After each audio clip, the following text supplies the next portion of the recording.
ఇలా ఫార్మాసిటీ కడితే చాలా మందికి వేలాది మందికి ఉద్యోగాలు వస్తాయి, వీళ్ళు భూసేకరణ అడ్డుకుంటున్నారు.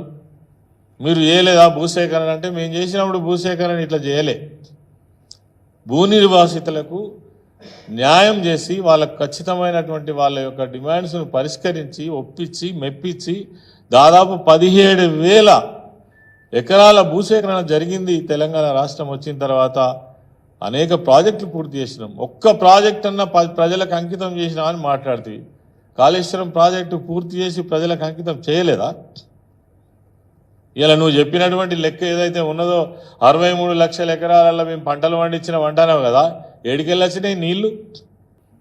ఎల్లంపల్లి ప్రాజెక్టు నుంచి, మేడారం రిజర్వాయర్ నుంచి, మిడ్మానేరు నుంచి కొండపోచమ్మ దాకా మొన్న మీరు బాహుబలి పంపులు ఆన్ చేస్తేనే కదా నీళ్ళు వచ్చినాయి. ఏడికెళ్ళొచ్చినాయి? ఎక్కడేం చేసినావు నువ్వు?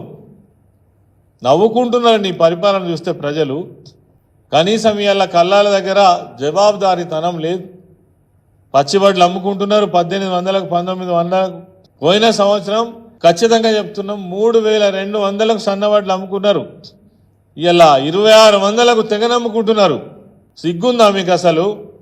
లక్షలాది మంది రైతుల నోళ్లు కొట్టి కడుపులు కొట్టి మేమేదో పెద్దరికం చేసినాం, మేమేదో బాగా చేస్తున్నామని మాట్లాడు. పైకెళ్ళి గత ప్రభుత్వాన్ని, కేసీఆర్ గారిని, అంటే కేటీఆర్ గారిని, హరీష్ రావు గారిని, బీఆర్ఎస్ పార్టీ నాయకులు ఎక్కడ మాట్లాడితే అక్కడ వాళ్ళను అంచివేసేటువంటి పోలీస్ వ్యవస్థను నిర్వహిస్తూ మళ్ళీ నిన్న మీరు వేములవాడకు వచ్చి ఇంత దారుణంగా మాట్లాడడం ఏదైతే ఉందో, ఇంతకంటే దరిద్రం ఇంకొకటి లేదు. ఒక ముఖ్యమంత్రి